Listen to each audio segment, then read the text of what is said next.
Shalom. First and foremost, I want to give all praises, honor, and glory to Yahweh, Bahasham, Yahweh Shai, Bahasham, Rachak Wadash. Double honors to the elders and the apostles of Great Millstone, and peace and blessings to the elect.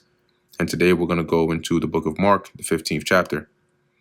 And straightway in the morning, the chief priest held a consultation with the elders and scribes and the whole council, and bound Yahweh Shai, and carried him away, and delivered him to Pilate. And Pilate asked him, Art thou king of the Jews? And he answering said unto him, Thou sayest it. And the chief priest accused him of many things, but he answered nothing. And Pilate asked him again, saying, Answerest thou nothing? Behold, how many things they witness against thee. Oh, we heard him say this, he's done this, he's guilty of that, that means this, that means that. And he didn't answer a word. But Yahweh Shai yet answered nothing, so that Pilate marveled. He was like, damn, shocked, like, yo. Now at that feast, he released unto them one prisoner, whomsoever they desired. That was the custom. That's what he would do. He would usually release a prisoner unto them. And there was one named Barabbas, which lay bound with them that had made insurrection with him, who had committed murder in the insurrection. So he was guilty of leading an insurrection. And the multitude, crying aloud, began to desire him to do as he had ever done unto them, that is, to release a prisoner. But Pilate answered them, saying, Will ye that I release unto you the king of the Jews? For he knew that the chief priests had delivered him for envy. Read that it was really that they envied him. That's why they brought him. But the chief priests moved the people, so they stirred the people up, that he should rather release Barabbas onto them. No. We don't want the king. We want him. Let him release Barabbas. He's bad, but he ain't that bad. And Pilate answered and said again unto them, What will ye then that I should do unto him whom ye call king of the Jews? And they cried out again, Crucify him. Then Pilate said unto him, Why? What evil hath he done? And they cried out the more exceedingly, Crucify him. So Pilate, willing to content the people, released Barabbas unto them, and delivered Yahweh Shai, when he had scourged him, to be crucified. And the soldiers led him away. So he basically scourged, right? That's like beat him, right? So he had Yahweh Shai beaten, whipped, and then he released Barabbas onto them. And the soldiers led him away into the hall, called Praetorium, and they called together the whole band, which is the army of the soldiers. And when you look into that Praetorium, it says here, headquarters in a Roman camp, the tent of the commander-in-chief, the palace in which the governor or procurator of a province resided, to which use the Romans were accustomed to appropriate the palaces already existing. So whatever palaces already existed, that's what they would use and make theirs. And formerly dwelt in by kings or princes. At Jerusalem, it was a magnificent palace which Herod the Great had built for himself, and which the Roman procurators seemed to have occupied whenever they came from Caesarea to Jerusalem to transact public business.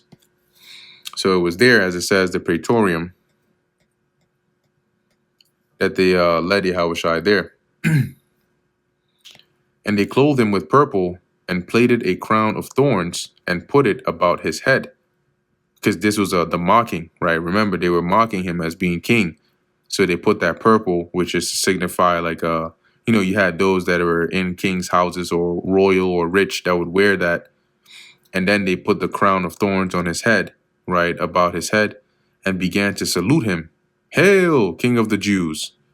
And they smote him on the head with a reed, and did spit upon him, and bowing their knees worshipped him. Now imagine that, right? Imagine that. They pressing a crown of thorns in your head. They're mocking you. Spit is, that's one of the most, man, you could be the calmest person ever. If somebody spit on you, like not accidental, like spit on you, that'll agitate you quick, quick, quick, quick, quick, quick. Especially if they spit on your face and it gets close to your lip. Oh my gosh. You know you but hey, Yahushua had to endure all that. And when they had mocked him, they took off the purple from him and put his own clothes on him and led him out to crucify him. And they compelled one Simon, a Cyrenian, who passed by, coming out of the country, the father of Alexander and Rufus, to bear his cross. Because at this point, Yahushua was too weak to carry that heavy-ass cross. And they bring onto him, they bring him onto the place Golgotha, which is being interpreted the place of a skull. And I believe this was slightly outside Jerusalem.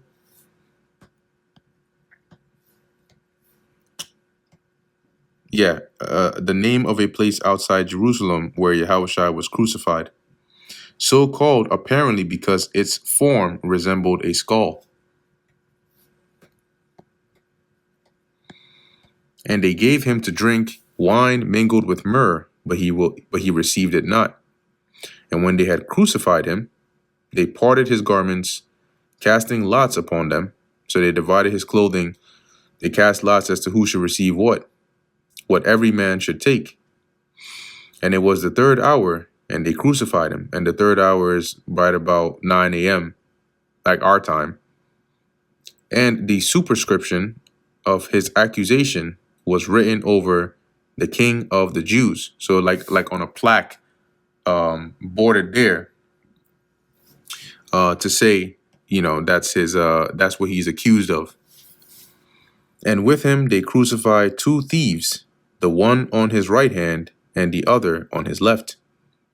And the scripture was fulfilled, which saith, and he was numbered with the transgressors.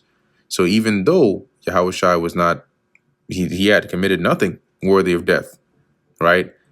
They crucified him, right? They punished him and counted him a transgressor, right? Hence he had 2 malefactors or criminals crucified along with him. And they that passed by railed on him, wagging their heads and saying, "Ah, thou that destroyest the temple and buildest it in 3 days, huh? Save thyself and come down from the cross." Likewise also the chief priests mocking said among themselves with the scribes, "He saved others, himself he cannot save." And it's mind-boggling because you saw they saw he brought people back from the dead, right? He healed people. He did all of these things. So it's just like, it makes sense though, right, that they did it, but it's because it had to happen, right? It was prophesied to happen. Because if not, it just doesn't even hey, well. So, verse 32, let Hamashiach, the king of Israel, descend now from the cross. So they were mocking him, that we may see and believe. And they that were crucified with him reviled him. And guess what? There's a judgment. There's a punishment to be paid for that. There's a hefty punishment to be paid for that.